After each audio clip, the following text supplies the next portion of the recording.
very much the Spurs fashion, as some would say, it's a well-kept secret. But if you're interested in tennis or golf, you probably heard about IBM and the work that we do at different tournaments, Wimbledon, US Open, Masters. Again, with those we do technology from end to end, and every year we push ourselves to bring a new level of innovation to those sports. We'll talk about some of those in a bit. We've also been engaged with some of the professional sports teams. We're now more actively focusing on that. We've created a sports umbrella organization that brings all the solutions that we've built over across IBM and bringing it to sports and focus on three critical areas of fan engagement, team performance, and venue optimization. The Falcons Stadium, which very similar, still under construction, and it was presented earlier, the Mercedes-Benz Stadium. IBM is the general technology contractor for that stadium, and we're bringing all the technology from all aspects to help with creating a unique experience for the fans. So that's just about IBM. We'll, just so you know who we are, we're going to focus on team performance today. And I want to tell you a story about how we looking to revolutionize our front office and management of the sports. And I noticed there were a couple of people in the crowd that obviously had some knowledge of basketball. Does anybody know this picture? Does anybody knows where this is and when this is?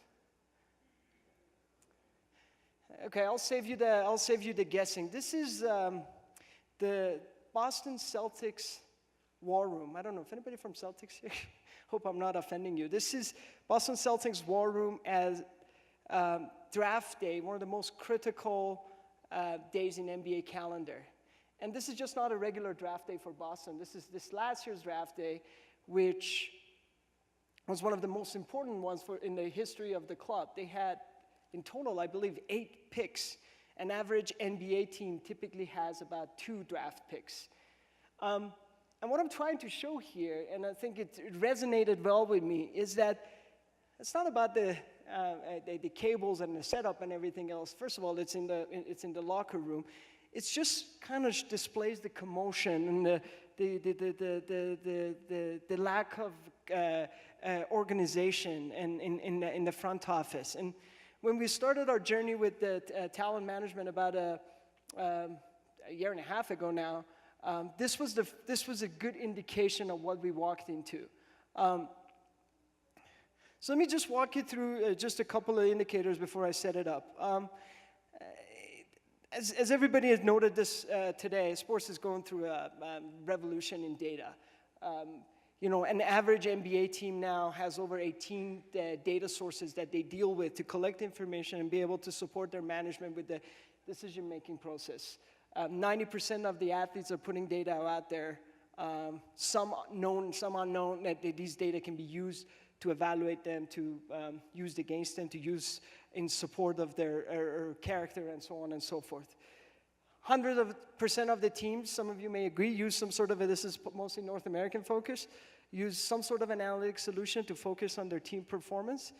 And I think I captured the 90%. But in general, the message in this slide is that there's a ton of data out there that are generated constantly and being used by teams.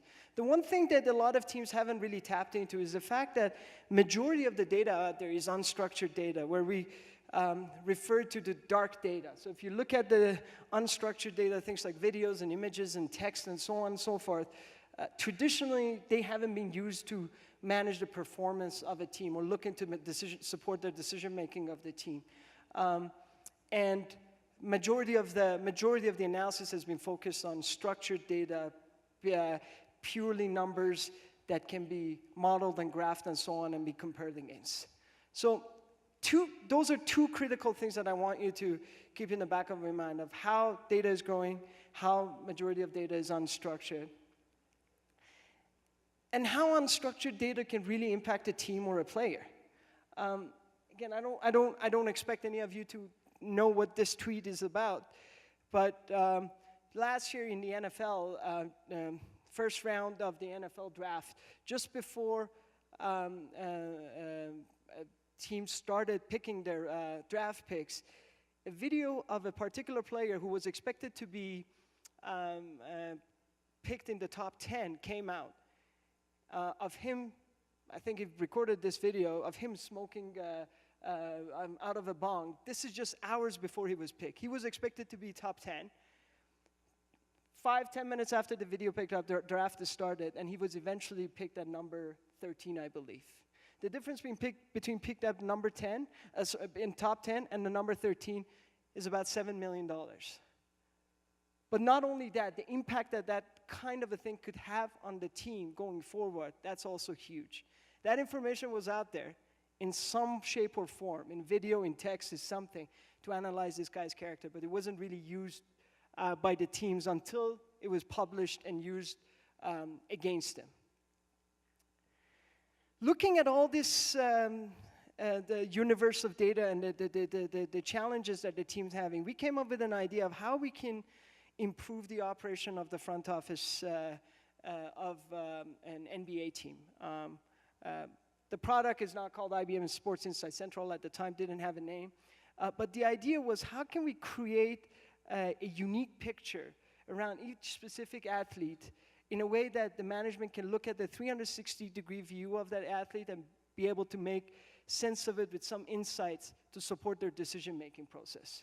And really the vision, this was something that in one of my meetings just recently, one of the general managers of the teams in the league said that the difference that you see in the sports and why our vision and mission kind of matches that is that the analytics by itself doesn't cut it anymore. It's not about stats and data anymore. It's about how you bring it into all together, fit pieces of puzzle, and create that unique picture for the management in a way that's personalized to them and it supports them when they want to make those critical multi-million-dollar decisions. So to get to that vision, we started looking at the universe of a basketball ecosystem. So the picture that you see behind me is just kind of captures that universe of what are the critical elements that each front office or management of the team deals with. You see on the right, we have the scouting, that's talent identification. So when you go out there identifying that player that's going to become a big player.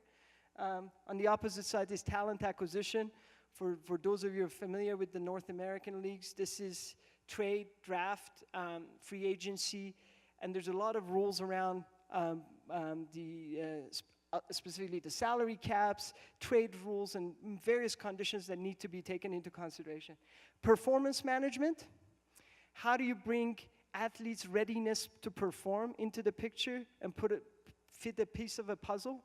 And then coaching. How do you, once you've scouted the athlete, once you've acquired them, once you've managed their performance and trained them, how do you coach them to become successful? Our vision was really to bring all of this together under one umbrella and put the power at the management fingertips. This is where we started. This is an average NBA, I guess, war room front office, magnets and whiteboard. There's somebody on routine basis prints new pictures and colors and puts them on the board. Colors mean something associated with player contract typically, and something that's very manual with siloed data all over the place and doesn't really provide you with any insight. We wanted to create a system that brings all the data together, but more importantly, puts the management at the center of it. So user experience was really important to us. At IBM, we have a process called design thinking, where we really try to understand the day-to-day operations of the user and build something that really fits their operation. This is an environment where the critical focus is on decision-making rather than the user experience. So it was important for us to make that part of it. It had to be intuitive. It had to be natural to them. We took them through the design thinking process. Some of these pictures might be familiar to some of you.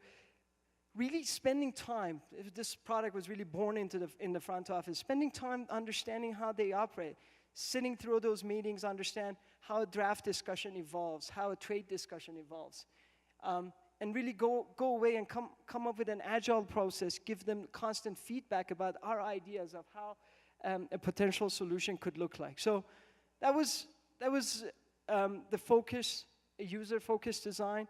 The journey was, as I said, was really about taking them step by step, understanding the process, and build something around them that is very much natural to them. The solution was built and launched for the first time at the Raptors practice facility. This was a code by Masai Ujiri. It's a fact, we know this from a number of general managers, some of the best in the league, that they've tried it and they failed. And obviously, with the great support that we had from our research team, from our user experience team, we managed to achieve this successfully. Just a quick video that kind of puts this into picture, just so you see the system in action. You have to deal with my terrible, terrible basketball skills for this, so just my apologies. If you can roll the video, or maybe I should be...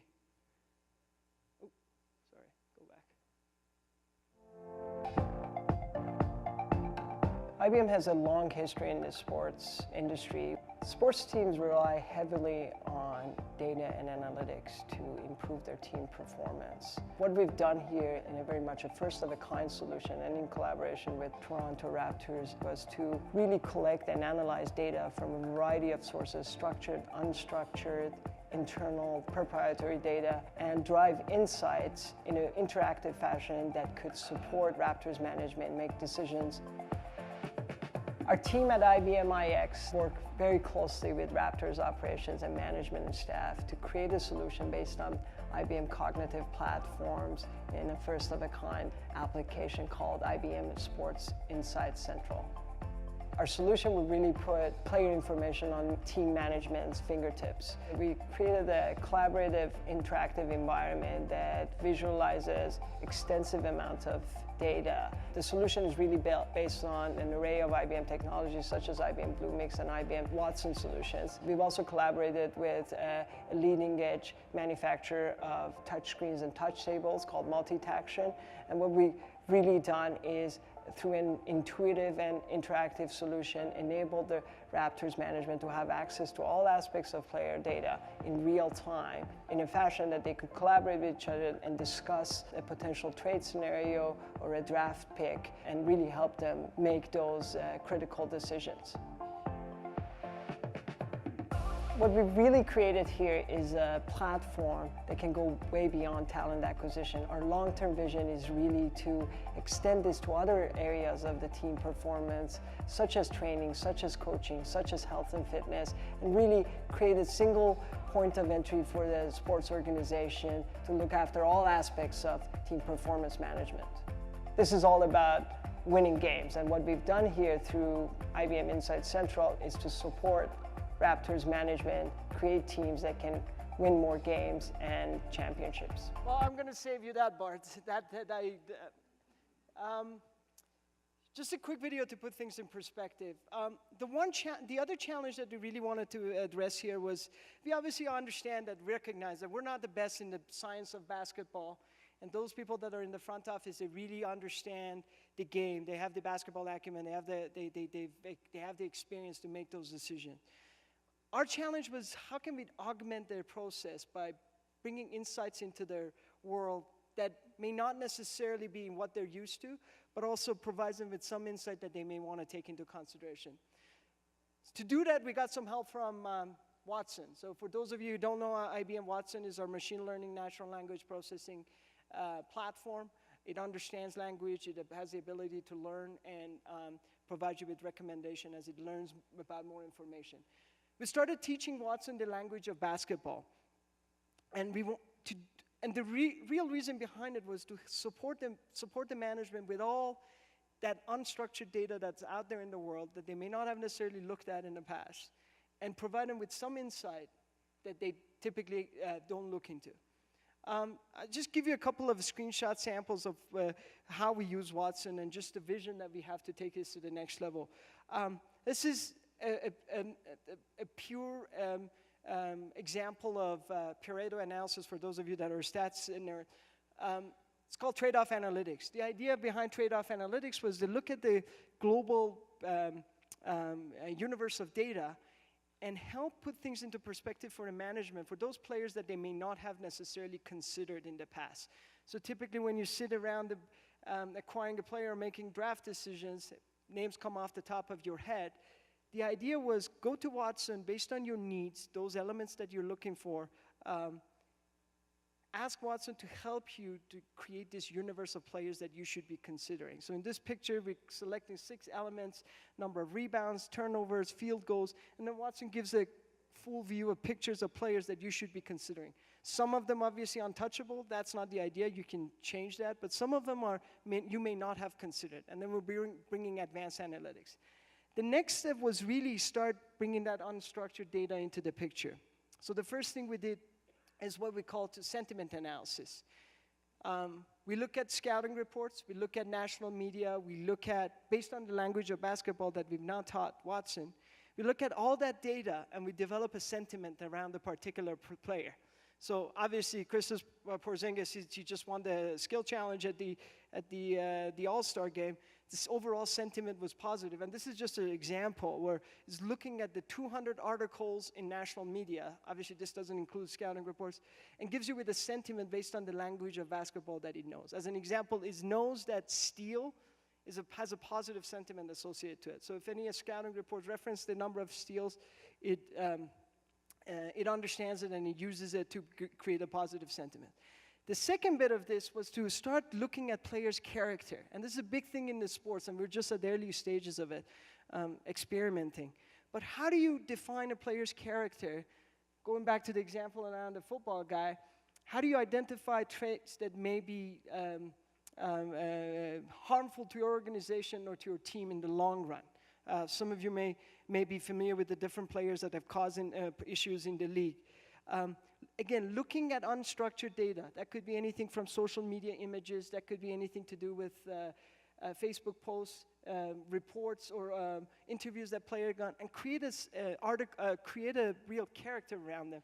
The idea is to eventually get to that holy grail to say, if this player has the desire, has the drive, and to become a great player in the league? Does this player have the discipline to perform within the culture of a particular team? That's where we're really heading to. A couple of quick examples of some experiments we've done in the NFL, and I'll wrap it up. I know I've gone over time. This is an example of NFL where, again, based on character, we're helping to compare players with historical players. Again, you know, Jerry Rice, probably not a whole lot of interviews and social media out there about him, but how do you use that data to find players that might be similar to historical players? At the bottom, how do you use the language that it's been taught to Watson to define a particular sentiment? Again, just a couple of more examples around defining the player's character and the sentiment. This is another level of a sentiment analysis based on the experts. So going out there, looking at the experts that do a lot of this on day-to-day basis, so scouting reports and so on and so forth, and media reporters, and look at their analysis and really crunching the numbers, coming back to you with a single picture to help you understand if there are things about this player that you want to take into consideration. I'm going to make this part quick, just that we're not going too much over time. But again, extending Watson, now that we've dealt with the player's performance around talent acquisition, extending it to sports science. We're now using, in collaboration with a company called Oracle, which is leaders in biomarker analysis, we're using Watson to provide personalized treatments to athletes. So what that means is what Oracle does is looks at athletes' blood analysis and then provides you with potential issues that the player might have based on the historical data. What we're doing with Watson is going and tapping into all these sports science related published research, and based on what we know, and I think it's in this slide, based on the symptoms that we've seen in the athlete, we use Watson the same way we're using it in the healthcare to provide personalized treatment. So if an athlete has an issue with the lack of ferritin or reduction, Watson can now go into the published publications and published research and come back to you with evidence-based treatment plans that can help you. Again, something in progress, experimental at this stage, but this is what we're doing in oncology and cancer research. The same technology we're bringing into to athlete and performance management. We've had great success with some of this in the European soccer leagues, slowly experimenting in the professional leagues in North America. But our goal is to kind of use that as our insight to improve the management's perspective and their decision-making and managing their athletes. With that said, that's all I had, and I know I went a few minutes over, but I wanted to thank you and thank Sis for the opportunity. We'll take some questions after all. Thank you.